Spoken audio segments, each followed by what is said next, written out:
It was the fulfillment of a dream to leave Britain and begin a new life on the beautiful Kenyan coast. As soon as I stepped off the plane, I knew, oh my God, this is the place I want to be.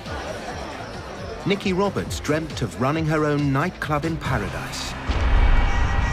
But her dream became a nightmare when she came face to face with a side of Africa tourists never see. It's in our heritage.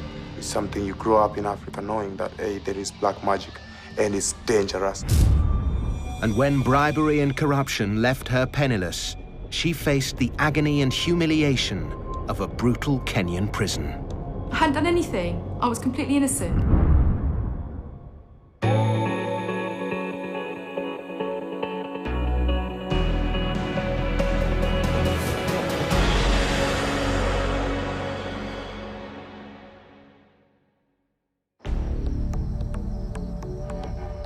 The first time I ever went to Kenya was with Robin, who was my fiancé at the time. Robin just saw it as a holiday, a nice place to go. He didn't actually sort of get sucked into the vibe, the feeling of it. Africa has a magic about it. If you're in its grip, you can't help but go back. It's just like a burning need. You have to be there, and it just drags you back. And I went again and again and again. I always said that one day that maybe I'd retire there, or I'd definitely be there one day. I knew that. But then, back in England, Nikki's life was turned upside down when her fiancé, Robin, was killed in a motorbike accident. I was in complete shock for a while. He was 27 when he died. I mean, you know, a 27-year-old dying just like that, it suddenly wakes you up. You suddenly realise, my God, this is your life. It could be over tomorrow. You know, anything could happen to you. You could be dead. So if you don't live now, you're never going to live. With nothing left to keep Nikki in her hometown of Norwich, it was time to get away and start a new life. In Kenya, the money she received from Robin's life insurance policy would go 10 times further. Nikki would have the lifestyle she'd always dreamed of.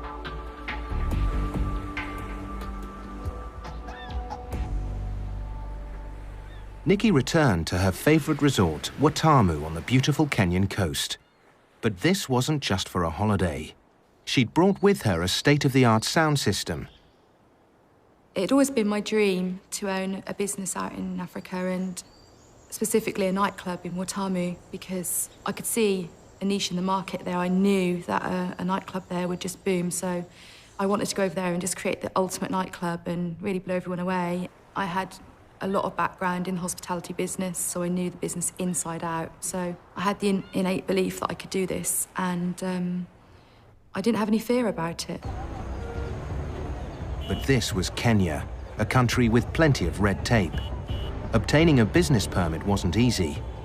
If Nikki wanted to earn a living from the lucrative tourist industry, she would need help. On all my previous visits to Watamu, in fact, from the very first visit, I met a lady called Dorothy. She was such a laugh. We'd just sit on the beach all day, just gossiping and laughing. She used to also run a massage business on the beach, so often, because I had bad back from working on a computer so long in England, I decided, you know, that'd be great, and she worked on my back for me and got that sorted out. At the same time, I started mentioning about the business permit, and she told me that she knew somebody in Mombasa who might be able to help me, a lawyer, might be able to help me obtain this Class H permit. I felt like, yeah, things are really moving now, you know, things are going my way, I can really make this happen, and I've got Dorothy by my side, I know, you know, I'm getting help. I handed over £1,300 in order to get the permit. I didn't feel alone, I felt like this can really work.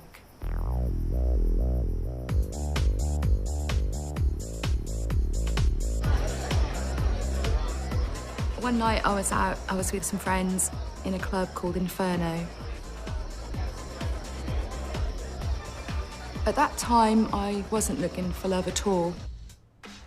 Oh, there's no way I was looking for love, especially after the shock of Robin's death. It started funny. I was in a club and everybody was talking about this gorgeous, amazing-looking woman.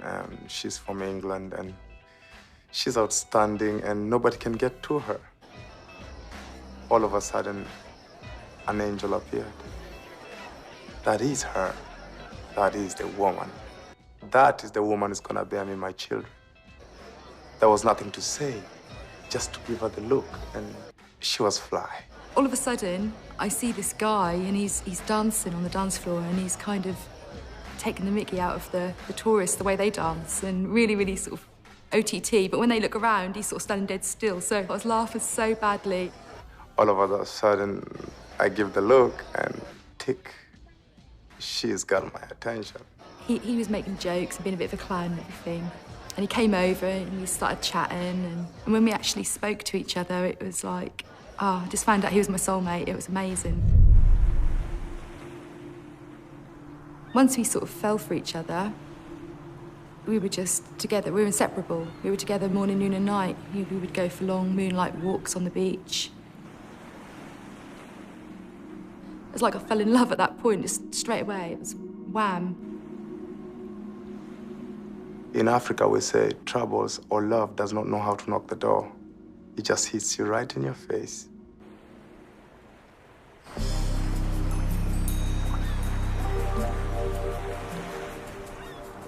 At that stage, you know, life seemed to be going amazingly well. You know, I couldn't hardly believe it. I was in the place of my dreams.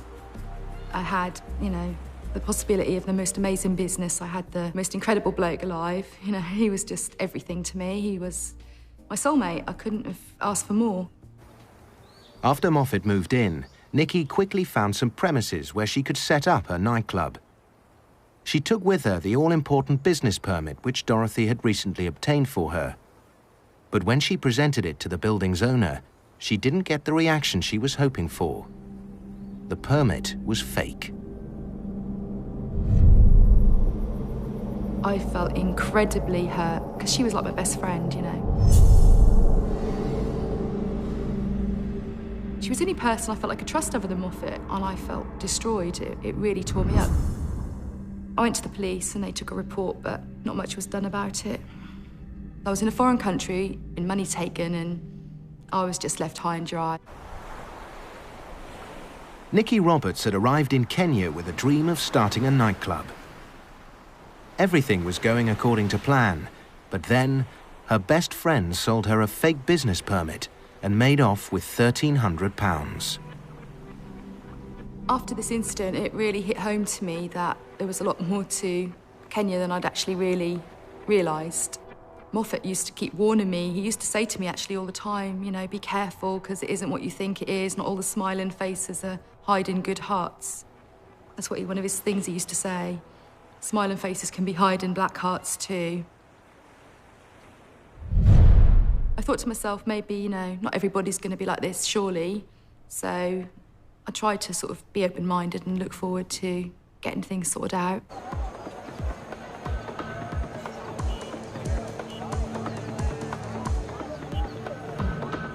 That was when I was introduced to a guy called Paul, who was an elderly man. They called him an old Mazet. That means like an old fella, an old chap.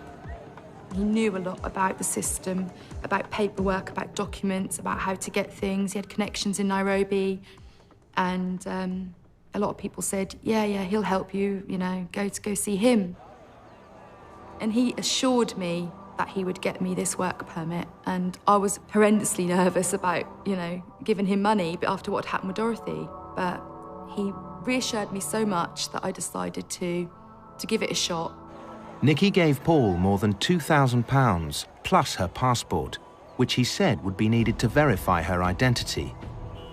But he said to me he would definitely need more money than that because you have to bribe, and there's so many bribes you have to do. Things just don't come easy like this in Kenya. Amazingly, 2 weeks he was back with the permit there in his hand, and I thought, God, this guy can be trusted. This is a guy I can use now. I mean, he's like, you know, he can be a partner with us really to get this business up and running.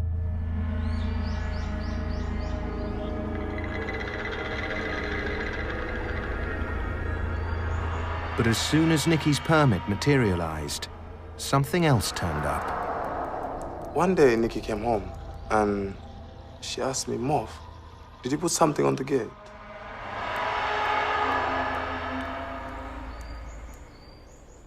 And she asked me basically, Moffat, what is this thing? Who can, you know, put blood and skin and all the rubbish in for a joke? Is this a prank like in England? I told her, no, my dear. No, this is no prank. This is a serious thing, and it's gonna affect us, and it's gonna beat us big time. I reached down to pick it up, and Moffat immediately sort of said, no, don't do that. My God, don't touch it, don't touch it. And I go, why? He said, it's juju. I said, what's juju? And he explained it was like voodoo. Somebody had thrown it there to basically give us a curse.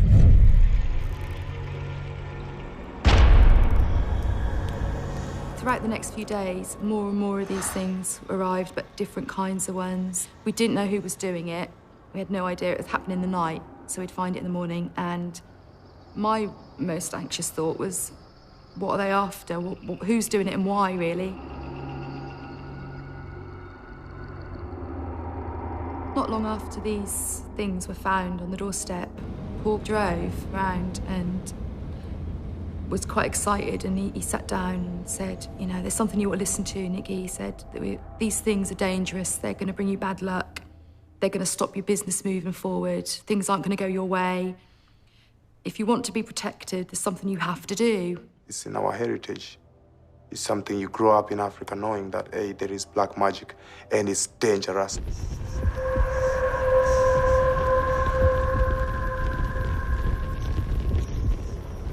Paul arranged for Nikki and Moffat to take part in a voodoo ceremony to counteract the curses. It was really dark at night. We went through all these trees and we got to this place where there was a clearing. And there was this man, the witch doctor. He was dressed with his headdress on. He was stark naked apart from a loincloth. He had like scars all over his chest, like where he'd been sliced. And Moffat explained to me this was part of a lot of the ceremonies where you protect yourself, you have to be sliced. And I said, no way. She went all ballistic and she said, nobody's gonna touch my skin with no blade, no one. Last thing I noticed was this open grave. I thought, my God, what's that for? I was like really starting to panic at this stage. Paul explained Nikki must lie down in the grave if she wanted the curse removed by the voodoo ceremony. I was like, oh, I don't know if I can really go through with this. The whole thing was like something out of a horror movie.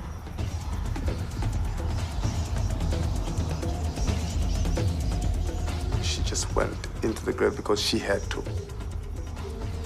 Paul had told her that it's a must. We can't do without that. You could imagine what it'd be like to be buried alive, actually, at that point.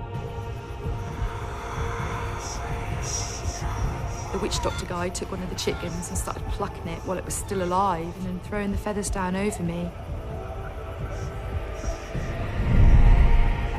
Then they got one of the chickens and actually slit its throat over the top of the grave where I was laying.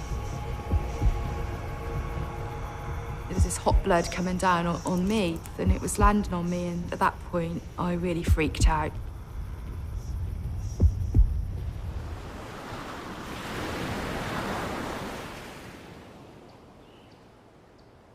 She was very shaken, very shocked. There's some things you can teach somebody, but there's some things they have to go through them for them to understand. So she went through that, and I'm ever so sorry for her. With the curse removed, Nikki could safely get on with her plans, and Paul was with her every step of the way. After the juju ceremony, Paul became a much more important fixture in our life. He was our unofficial driver who would drive us where we needed to go. He was also assisting us with the search for land, the appropriate land to build our nightclub on. He was great. With Paul sorting out the land deal, Nikki started getting things ready for her dream nightclub. But it was proving to be more expensive than she'd expected. Meanwhile, we'd started to run out of money. So Paul had suggested that we rent out the sound system.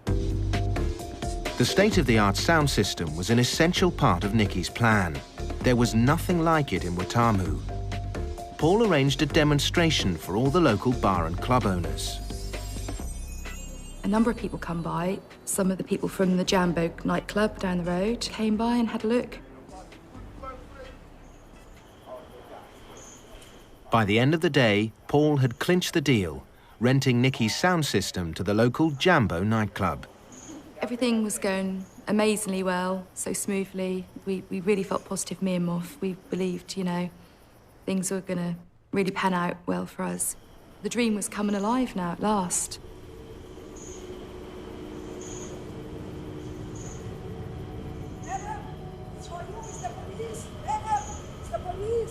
And then there was a phone call and the maid came running with a phone. The police are on the phone, the police are on the phone. I was like, oh my God, what is this? What is it?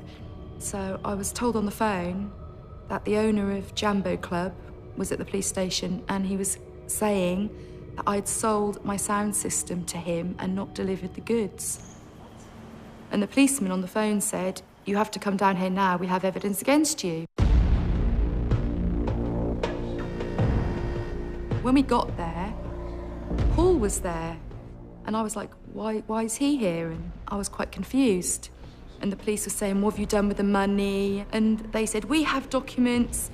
And they came over with this and tried to thrust it in my hands. I said, take it! And I said, no, you're not going to get me to touch that. My prints are nowhere on that, I can tell you now. They said, we have your signature.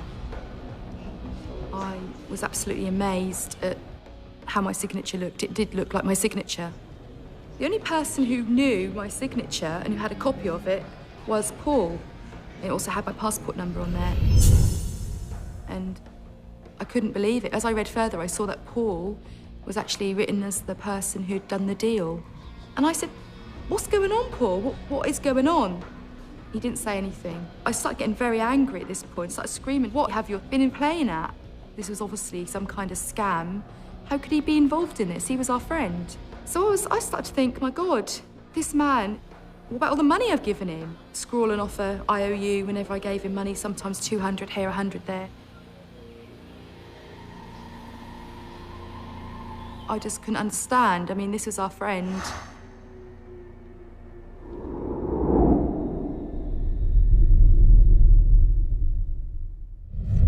With Paul's betrayal sinking in, Nikki was sent home by the police chief to get the sound system.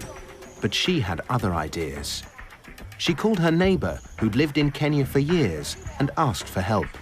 She said she would be willing to hide the system. And she said she also had a contact in the police station who she'd be able to find out what was really going on behind the scenes. She made a phone call and said, Nikki, you need to get out of Watamu now. I said, why? She said, they're coming to arrest you. And if you go in, you'll stay in. She said, I've got an idea. I know the Deputy Commissioner of Police in Nairobi. I can give him a call and let him know you're coming, and he'll be able to sort it out for you. Take my car, yeah. Go! Nairobi was 600 kilometers away. It would take them 12 hours to get there. We had to drive in the middle of the night to Nairobi, and it was one hell of a journey. I sat there, gripping the wheel, absolutely terrified. I was half expecting a police car to come screaming up behind me any minute. Paul had completely dashed all our hopes on every front. It looked like every single thing that we had done was fake. All our dreams were basically in the dirt. We had nothing. All we had now was our freedom, so we were running for our lives.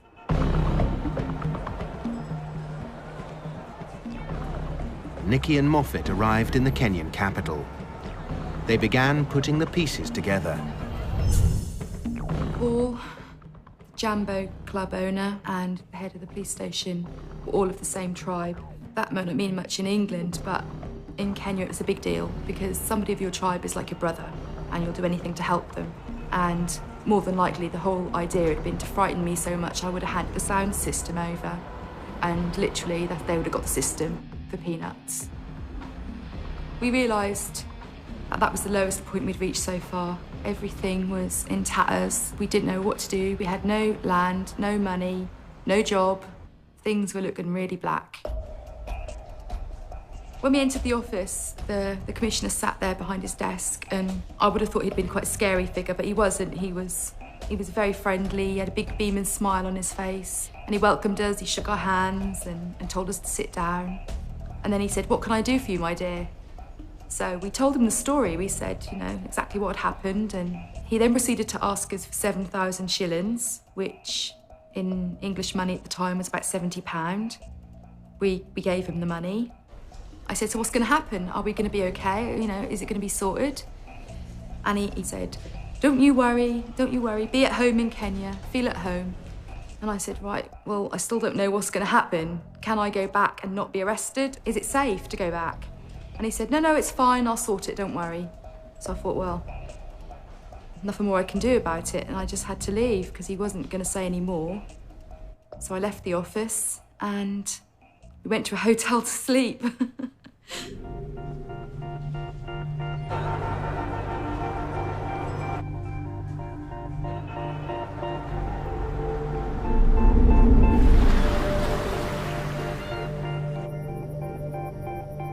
When Nicky and Moffat returned to Watamu, they found the commissioner had been true to his word. He'd sacked the local chief of police. And there was some other good news. We discovered that Paul now had a warrant for arrest against him. So he'd gone on the run. At the same time, we started having really strange things happening in our house. It had a really dark sort of quality. We started feeling uneasy. We had lights flickering on and off. We would start to hear sounds outside which we couldn't identify. It might sound crazy, but this really happened. The maid ran. We didn't see her again for days. And Moffat said, "There's juju going on again."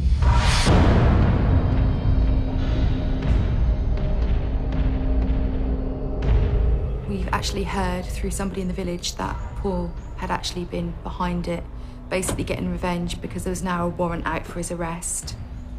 So we knew that he was deeply embroiled in this kind of stuff, and we actually feared. So we decided we had to get away. We then moved to Malindi, which is about 30 kilometres away. And I've discovered I was pregnant at that point.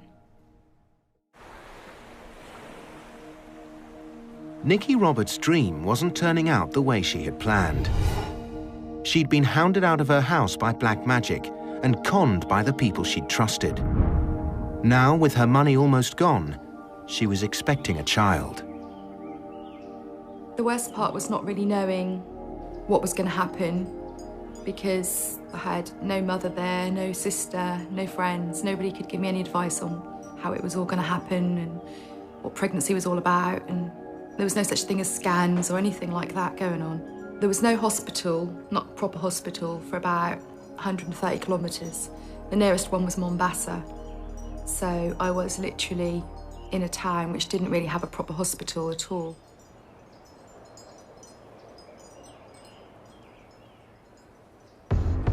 All of a sudden, my waters broke and I was in the most unbelievable pain.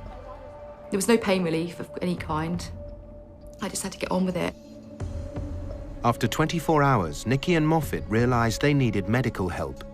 A local private clinic was the closest port of call. Nothing was happening. I wasn't dilated. So we phoned the clinic and they said to me, if this carries on much longer, you're going to have to go to hospital and have a cesarean because you can't go more than 24 hours because the baby could suffer as a result. And they said they needed £500 up front. I didn't have £500, I was broke. So I was faced with the only alternative, and that was to go to the local hospital where the local people went, and off we went.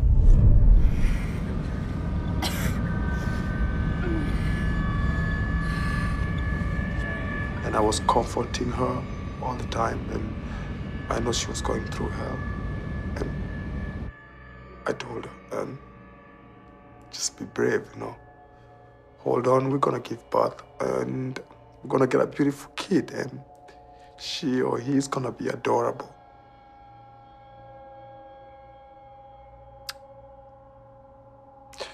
But then it was not. They left it.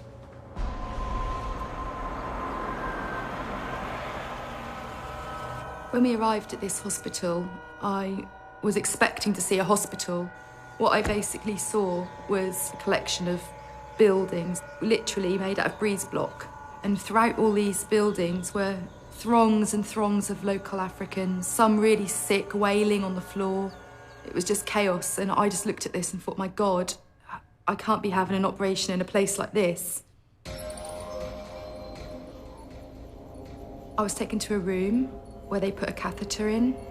The doctor came along, who was a very well-respected surgeon from the area, and I felt quite safe putting myself in his hands because he was known to help a lot of the white community. So I was put on this metal trolley. It was almost like something you'd wheel food on. And I was wheeled on this metal trolley, which was icy cold, through the corridor and straight into an operating theatre.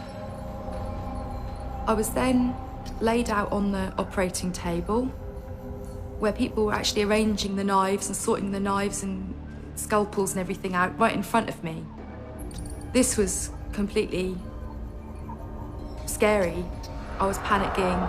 I didn't know what to do, and the next thing I know, I'm being put under. As Nikki slipped into unconsciousness, what she didn't know was that the surgeon she trusted had gone home, too exhausted to perform another operation. Nikki was now in the hands of inexperienced trainee doctors. I was in a catch-22 situation.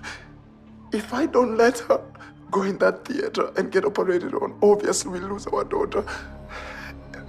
And if I let her go in there, I don't know what they're gonna do to her.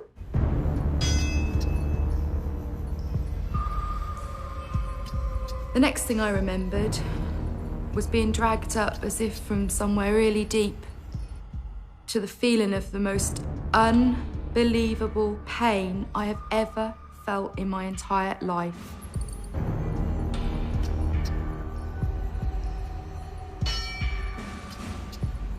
It was like somebody was ripping my guts out from inside me. It's a burning pain so bad. I actually believed I was dead and in hell. As my mind came more and more conscious, I suddenly realised I was actually on the operating table. I was awake, they were operating on me, and I was paralysed. And I couldn't tell them. I tried to move my arms, I couldn't move them because the drug they give you to paralyse you was just so strong, you can't move a thing. And I laid there, trapped in this body, I couldn't move a thing, and I was just feeling everything.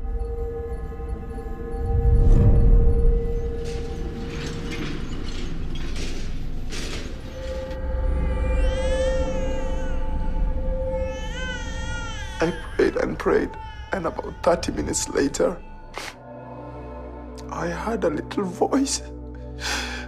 Oh.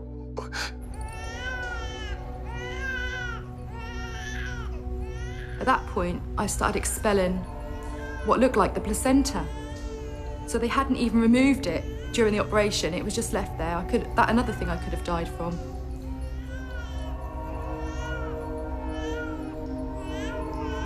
It is lucky they delivered my kid alive.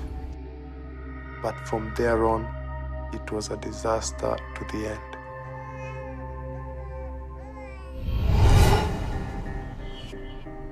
They ripped my wife to bits, and I don't think I'll ever forgive those people.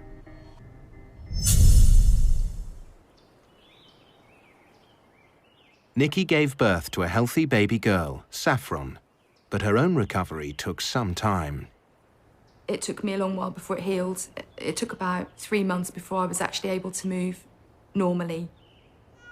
I couldn't do anything that was like dancing or running or anything that involved serious activity. I could move around, walk, but that was about the limit of what I could do. The reason I decided not to go back to UK at that point was the fact that facing defeat, giving in, I didn't want to go back and people go, you see, we told you so. I didn't want to face that. I was too proud, maybe wrongly, but I thought, right, I'm going to battle this, I'm going to win this, I'm going to make this happen. I still got my dream, it can still happen. I'm going to do it.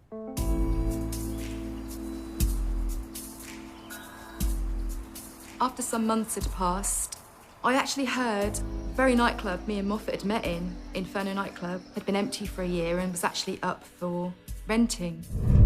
So I thought, wow, this is my opportunity again, you know? Maybe I can get in there and you know, my dream can still happen. I went and saw the landlady and had a long discussion with her. She seemed very keen on the idea, and I was very surprised when she didn't actually require much in the way of money to get the place. She made an agreement with me that I could offset the cost of me doing the place against the rent. I basically got the roof repaired, painted it, did basically most of the superficial stuff, and we were open in time for Christmas. And the place became a massive hit. Everything was brilliant. You know, this is what I lived for. This is what I wanted. My little girl was being cared for by her own personal maid. Not ideal, but I had to make a living. Everything looked to be going fantastically, but then we started having problems.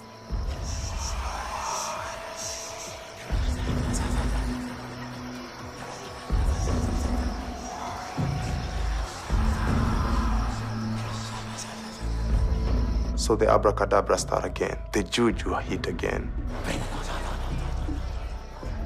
It was just madness. The Ascari, the watchman, at night started to refuse to work. He said there's weird things going on in the garden. He said there's creatures roaming this garden that aren't of this earth. Previously, we'd been packed full of people. Now, they were coming up to the door. They would actually put one foot over the threshold, would turn and walk away. And we couldn't make out what was going on. The black magic hit us hard with hatred, with such hatred and jealousy and envy. How can this British girl and this kissy boy, they come to our land, they earn what we could earn in a year in one night? That is hard to take for a Kenyan. We keep running out of supplies all the time, so again, the customers were getting annoyed because they couldn't get this drink or that drink. Many a time I would call the beer company and sort of say, you know, what's going on with my beer? And I would not really get a reply. They would promise they would deliver it and it would never come. There was one particular time I was literally screaming down the phone, where's my beer? Where's my beer? Because my customers didn't have anything to drink. The next minute, I'm being dragged out of my house by police officers with guns at their sides. I was completely in shock. Now what have I done to deserve this, you know? She was arrested, manhandled, being shoved by a gun in the back like as if she's a criminal. She's asking them, what's wrong, what's going on? You know what they tell her? Uh-oh, we are not allowed to talk to you. Only the judge can talk to you. From there, I was dragged into the chambers where the magistrate was. She didn't see me in court. I was dragged into chambers. Miss Robert, you have committed a serious crime. And I was given a paper saying, you're being accused of an electricity bill which you haven't paid. You've broken some furniture in the nightclub and the landlady's got a complaint against you. And I'm like, what are you talking about? I don't know anything about this. This is rubbish. And anyway, I set up the electricity bill in my name. It's nothing to do with the landlady. It's between me and the electricity people. They said, no, the bill is this much and you have to pay money. I said, but I don't have any money. And the magistrate said, if you don't pay 300,000 shillings right now, which was about £3,000, you're going in. And by going in, that means going in prison. I said, where am I going to get that money from? She said, OK, that's me for the day. She can go in.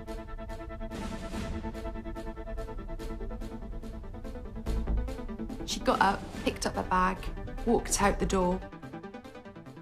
And that was it. There was nobody else to protest to because she was the only body who could undo the order. I was dragged from that office, crying, screaming. I saw Moffat down there, and I was screaming at him, help me, do something about it, quickly, do something. I don't want to go to prison. She's coming outside, been pushed all over the place by the back of the gun. I'm trying to comfort her, telling her, be sure that I'm gonna come. I'm gonna be there for whatever it takes. I'll make sure I'll protect her. Deep inside, I knew no matter what, for that night at least, I was going to prison. There was nothing they could do because the magistrate had gone home.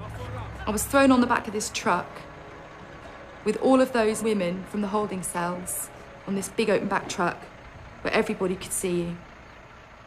So we drove off.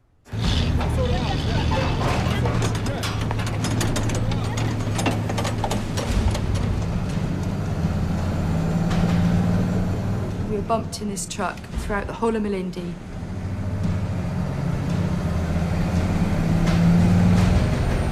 There were people watching from the side of the streets.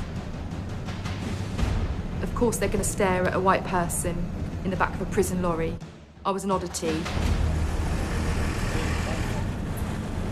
I felt like that small. It was humiliating. It's almost like how the mighty have fallen, because one minute I'm like this nightclub owner and I've, living my dream, and all of a sudden I'm a bloomin' criminal.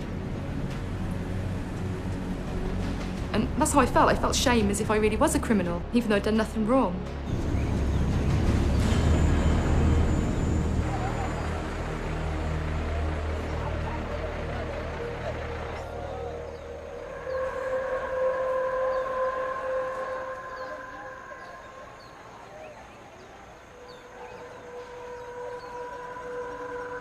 I was shoved into this small room with 2 prison officers and 2 prisoners, and I was told, strip naked.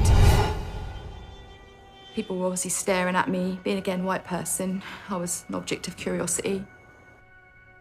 I was extremely ashamed and embarrassed because I still had this big angry mess of a stomach, big red scar.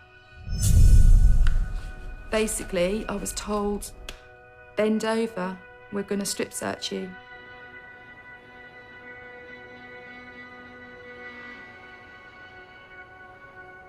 And they did an internal search, and it was painful, and it was embarrassing, and I've never had anything like that done to me before. And I felt, I don't know, I felt like dirt.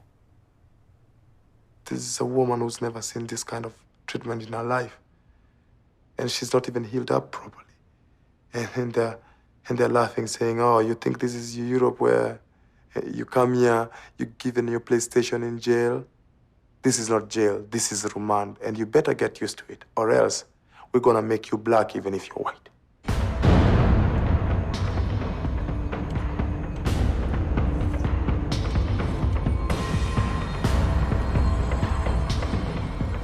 I was put into a cell with, must be about 20 other women in there.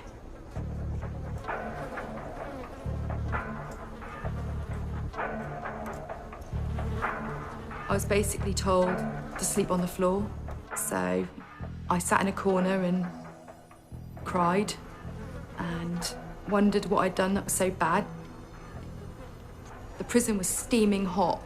There were mosquitoes everywhere. I'd already had malaria 5 times throughout my time of living in Kenya, and I could see it happening again very easily.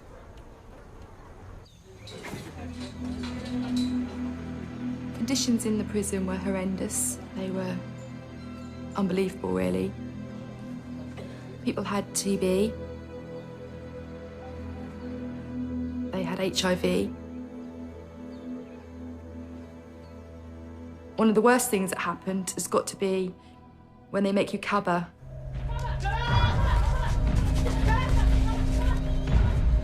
Kaba means, in Swahili, it means you have to crouch down on your toes with your hands behind your head and balance there. This is normally when they do a head count. I didn't know the word cover, so when they said it the first time, I didn't crouch down. I didn't know what it meant. So I was beaten with a stick. When I got down, obviously in pain, I couldn't balance. I just kept tipping over and falling down. And every time I did that, I'd be hit with a stick. When I heard that I wanted to climb that fence and eat somebody, I wanted to eat somebody, but there was nothing I could do. These guys, they have AKs. They were protected. They were the law.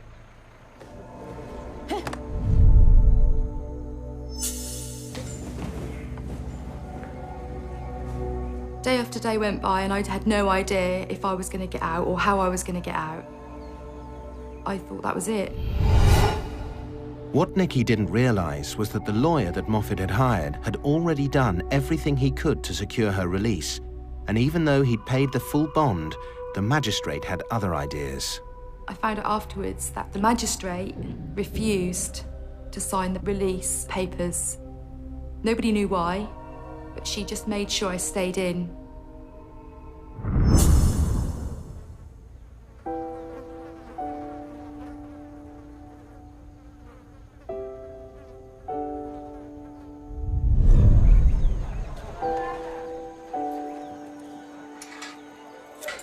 After 10 days in prison, the magistrate finally released Nicky.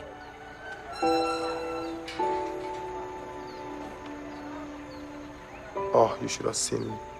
I was all over the place. I was over the moon because of the relief to just see her, just to know my daughter's gonna get her mother back. Nicky left the prison confused as to why she'd been sent there in the first place. But she soon found out. After I started to feel a bit better, I sort of inquired about the club. I found out that everything I'd left in the club had been taken out, the locks had been changed, and worst of all, I found out that the magistrate who'd put me in prison was now running the club. The landlady had got in a stupid white person who'd been naive, who'd spent her money there, who'd done the place up, got in really good business, made the place really pumping, and then decided to snatch it back. Nicky Roberts had gone to Kenya in pursuit of her dream. That dream was now in tatters. The thing with Kenya is the majority believe that if you're white, you must have gold in your pockets. It's just a misconception that if you're white, you must have money, and therefore they're poor. Why shouldn't they have some of your money? In 2003, Nicky and Moffat got married in Kenya before deciding to return to the UK. Their marriage didn't last, and Moffat returned to Africa.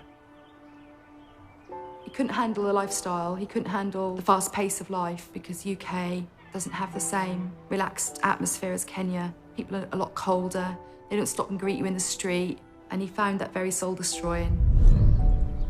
The only thing I can really say that's been positive as far as what's come out with me is my daughter. She's the best thing that came out of my relationship with Moffat, and she's, you know, a good memory of Kenya. So as far as that's concerned, I'm happy. I'm really happy. The future is this. We will be together. We will still love each other till the day we die. Because Nicola and Roberts is my best friend. There's a possibility we might get back together if we can put the past behind us. You know, now I'm well again. I feel strong enough to be able to deal with that. So who knows what the future can bring.